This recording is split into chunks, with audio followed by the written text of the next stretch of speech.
राजा की सजा। प्रिय सदस्यों, आइए एक छोटी सी कहानी पढ़ते हैं। एक बार एक क्रूर राजा था जिसके पास उन लोगों को दंड देने के अजीब तरीके थे जो उसकी अवज्ञा करते थे।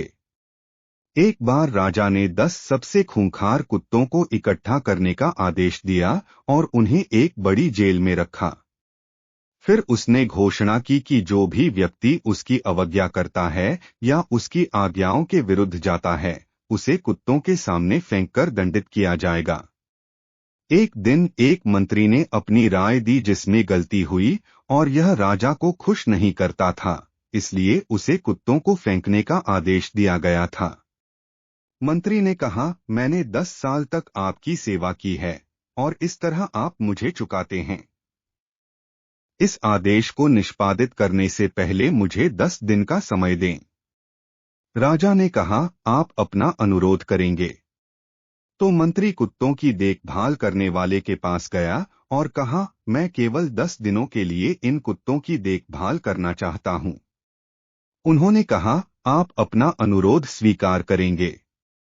इसलिए उसने कुत्तों की देखभाल करना शुरू कर दिया, उन्हें खिलाना, उन्हें नहलाना और उन्हें खेलने और मनोरंजन के सभी रास्ते देने लगे। 10 दिनों के बाद सजा का दिन आया और मंत्री को कुत्तों वाले जेल में फेंक दिया गया। राजा और सभी लोग जो इकट्ठे हुए थे, उन्होंने उसे देखा और क्या आश्चर्य हुआ। कुत्ते भौंकते, हांफते और इंतजार करते हुए उसके पैरों पर आ गए थे। तुमने कुत्तों के साथ क्या किया है? राजा ने कहा।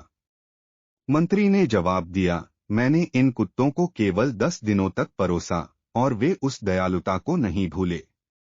लेकिन मैंने 10 साल तक आपकी सेवा की और आप वह सब भूल गए हैं। राजा को शर्म महसूस हुई और उसने मंत्री से माफी मांगी। कहानी का नैतिक, दयालुता और लोगों की भलाई के कार्यों को याद रखें और उसे भूलने से सावधान रहें जिसने एक दिन भी आपकी सेवा की।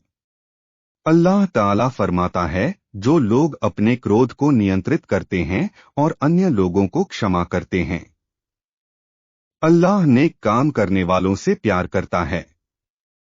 और सर्वशक्तिमान यह भी कहता है, लोगों के लिए भत्ते बनाओ, जो सही है उसे आज्ञा दो और अज्ञानियों से दूर हो जाओ। इसलिए हमें दूसरों द्वारा आपके या आपके परिवार के प्रति की गई दयालुता, अच्छे लोगों और उपकारों को कभी नहीं भूलना चाहिए। दूसरों के माध्यम से आपके द्वारा दी गई मदद को कभी कम मत समझो, चाहे वह कितनी भी कम क्यों न हो। आप जो भी करते हैं, आप दूसरों के साथ कैसा व्यवहार करते हैं, आप दूसरों की मदद करते हैं या नहीं, आप दूसरों के प्रति कितने दयालु हैं, सब कुछ रिकॉर्ड हो रहा है। कुछ भी नजरअंदाज नहीं किया जाता है। अल्लाह ताला पवित्र कुरान में सूरह ज़ल्ज़लाह में कहता है, आयत 7 से 8, अनुवाद, तब जिसने वजन के भार का अच्छा किया है वह उसे देखेगा, और जिस किसी ने एक कण के वजन का बुरा काम किया है वह उसे देखेगा।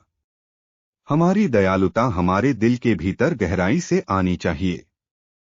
हम अल्लाह ताला के लिए प्यार से बाहर अल्लाह के प्राणियों के लिए दयालु हैं और अल्लाह की रचना के लिए प्यार और प्रशंसा से बाहर। इन प्राणियों की दयालु और कोमल हैंडलिंग सर्वशक्तिमान अल्लाह द्वारा पुरस्कृत किया जाने वाला कार्य है।